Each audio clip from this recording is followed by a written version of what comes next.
There is a specific, quiet kind of exhaustion that comes from being too good at your life. You are the woman who everyone knows they can count on.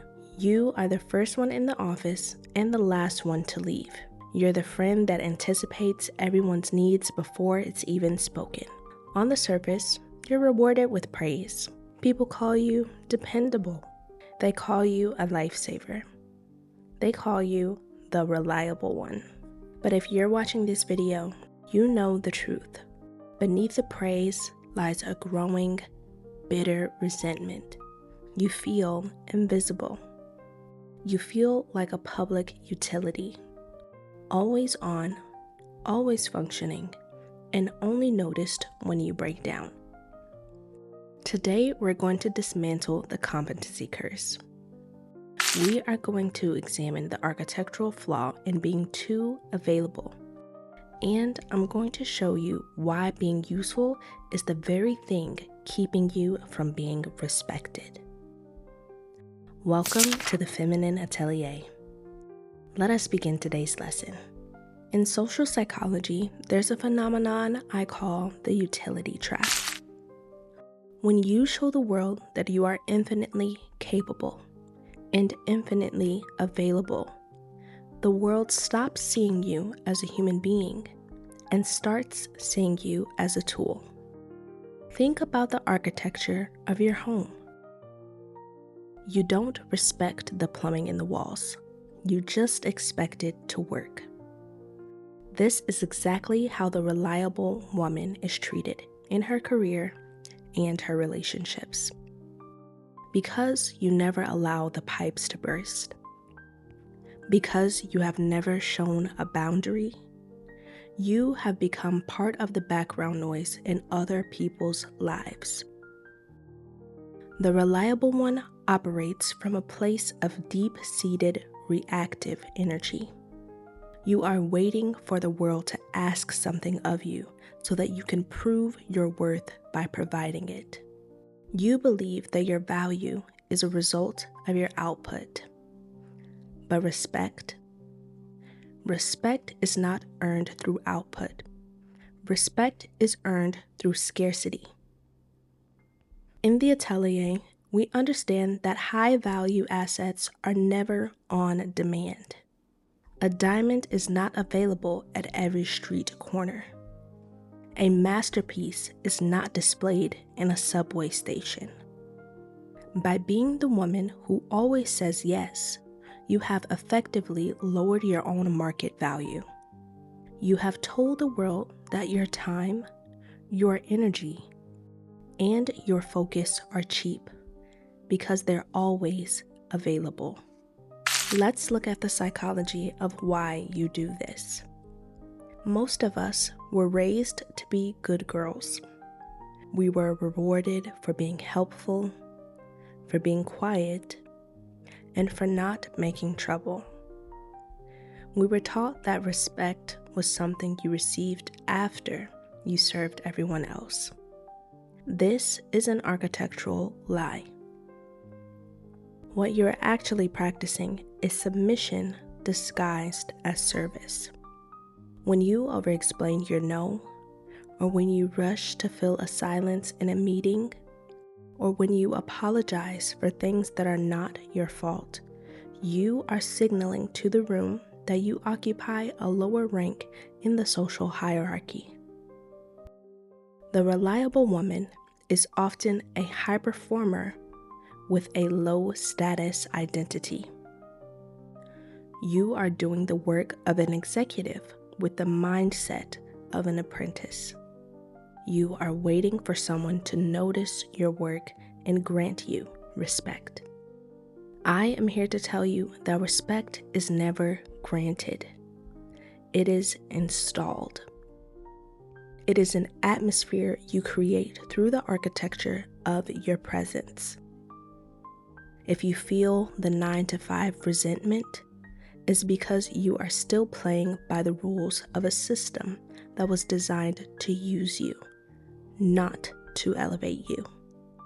You are building someone else's empire while your own foundation is cracking under the pressure of being nice. How do we pivot?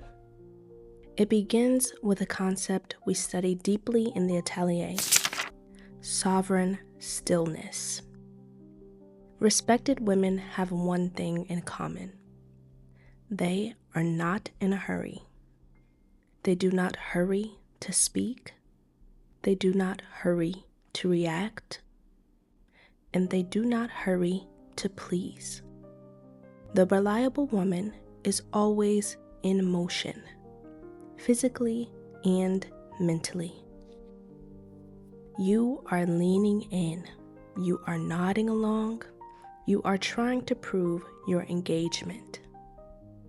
This leaked energy tells everyone around you that you are anxious about your status.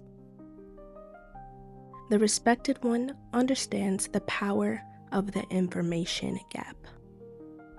She does not give everything away for free. She does not offer her opinion until it is requested. She understands that silence is not an empty space to be filled. It is a boundary to be defended. When you stop being the reliable one, people will be uncomfortable. Your boss, your friends, even your family will feel the shift. They will try to pull you back into your old role. They will call you difficult or different. In the Atelier, we do not fear being called difficult. We recognize that it is a sign that our boundaries are finally working. Difficult is often a word people use for a woman they can no longer control. Understanding the psychology of respect is the first act of refinement. But understanding is not the same as embodying. You cannot simply think your way into a sovereign presence. You have to train your nervous system to handle the weight of being respected. You have spent years, perhaps decades, training yourself to be the reliable girl.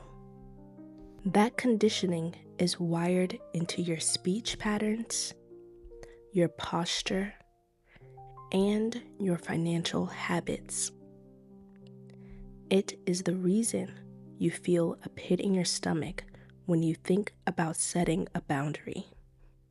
This is why I developed the university syllabus, the 30-day refinement protocol. I realized that a single video, no matter how detailed, cannot provide the technical drills required to rewire your identity. You need a curriculum. In this syllabus, we move past the philosophy and into the Elocution lab, training your voice to carry the resonance of authority. We go into the sovereign mindset drills, practicing the 2-second gate and the art of the unexplained no.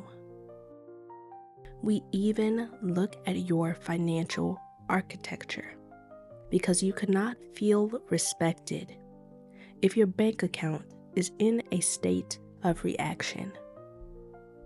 The syllabus is the technical manual for the woman who is done playing small. If you are ready to stop being the utility and start being the architecture, the link is in the description. Before we conclude today's session, I want to leave you with one practical entry point into this new architecture. It is a study in the gaze. The next time you are in a conversation, especially one where you feel the urge to please or soften the mood, I want you to practice active stillness. When you finish speaking, do not look away. Do not tilt your head. Do not offer a polite smile to ease the tension. Simply stop. Hold your gaze for 1 second longer than you think is appropriate. That second is where your power lives. It is the moment where you signal that you are comfortable with the space that you have taken up. It is a micro standard that tells the world, I am not waiting for permission to exist. Practice this tomorrow. Notice how it feels. Notice the urge to break the silence, and then don't. This is how you begin to raise the floor of your standards. The journey from reliable to respected is the most important renovation you will ever undertake. It is the difference between living a life of substance and living a life of service to others' whims. You have the foundation. You have the psychology. Now you must have the discipline to build. This session is complete. If this study resonated with you, I invite you to like this video and subscribe to the Atelier. Our community is built on the pursuit of substance, and I would be honored to have you join us. To continue your curriculum, visit the link in the description to join our Sunday study dispatches and download your foundation study. You are ready for the high-intensity transition. I will see you inside the university syllabus. Until the next lesson, stay intentional.